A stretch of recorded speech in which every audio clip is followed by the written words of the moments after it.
Today we're going to install a new head unit into the Mazda Miata.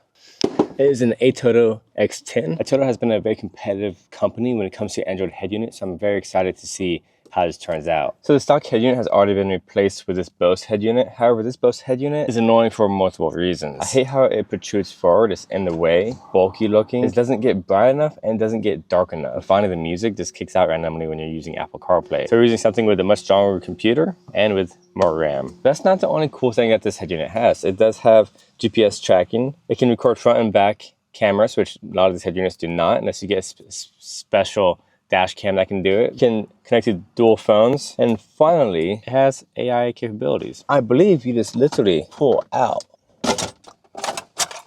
Now we need to unplug everything back here. This is gonna look so clean. It's gonna look so great. So it comes with these wires that we need to connect to the stock wire harness. But to do that with the Miata, we need an adapter plug, which I'll link down below for convenience. I already have one because someone has already swapped out the radio. So now we need to connect all the wires to this plug. So sleek, I love this. So all these wires are labeled, but these are the only wires you will need. And these are also labeled on the wire themselves. So this one is a front left negative. This needs to connect to, right here, front left negative. So I'm gonna connect all this and it'll be good to go. I'm gonna do that for each one of these. So we have all the wires connected. So moment of truth, plug it in, plug it in. There you go. Now let's make sure it actually has audio. And it does. We have this GPS and 4G antennas. You're supposed to put this on the windshield, but I'm not gonna do that. I'm literally just gonna throw it back here. And that's not the proper way to do it. It won't be super accurate, but I think it's better than not having it. We have two USB plugs. They plug in right there. So we wanna plug this plug in right there and plug this in right there as well. I'm gonna push these USBs down through here. If you're installing this unit into an NB Mazda Miata, then it has a non-adjustable amplifier, which means we need to bypass the amplifier for the audio to not be too loud and for the audio to be higher quality, because this unit already has all the tech within it that gives it high quality audio better than the stock amplifier. So to do that, you go into this hole here. This is how I bypass the plug. It's connected to this plug right here, which you can get to down here, and it's extremely hard to unplug, I will say. So I got this flathead screwdriver, got my head peeking through this way, and wedged the screwdriver into here, and I just pried it out, and it came right out. That is the easiest way to unplug this plug. This is the connections on how you want to bypass it.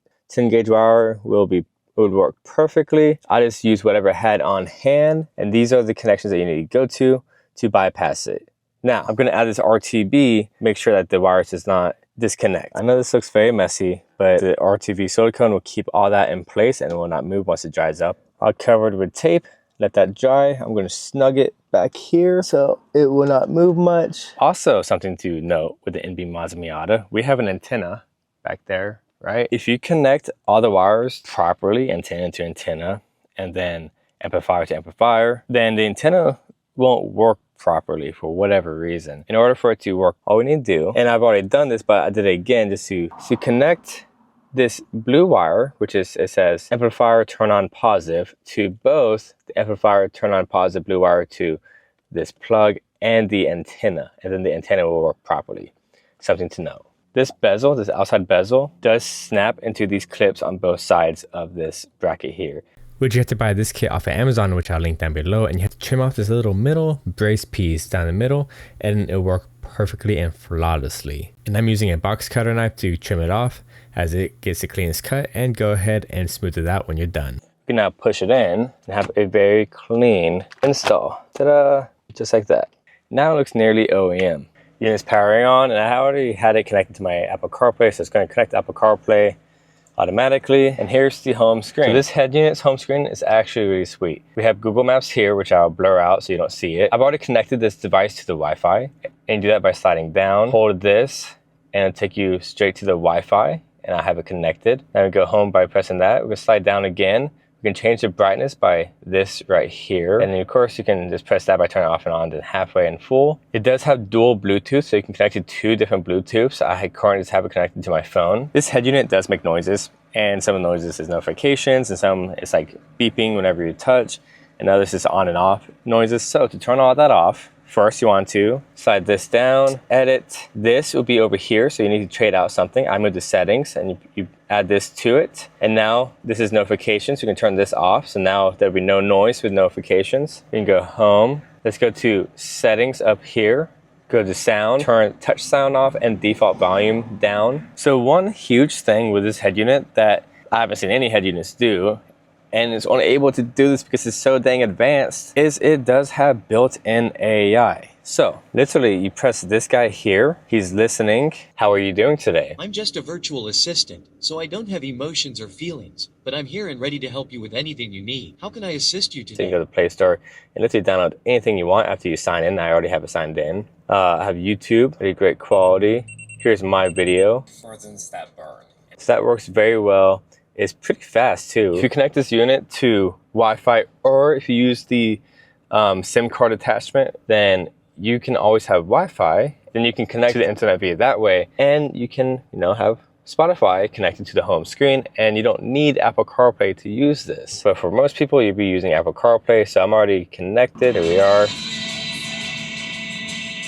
This is a cute ALED screen, and it is really high quality. It's so crisp. Probably one of the crispest screens I've seen, which is saying something. I've been through so many different head units. It does have its own built-in amplifier, which gives this audio a really high quality sound.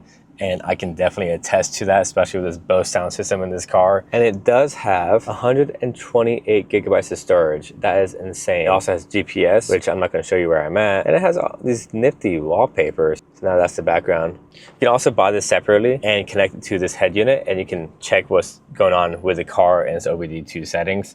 With just this, it's easy to set up. You just go to Bluetooth and set it up. We can also update it, which I'm going to do right now. So if you want to check out this head unit, I have a link down below for convenience.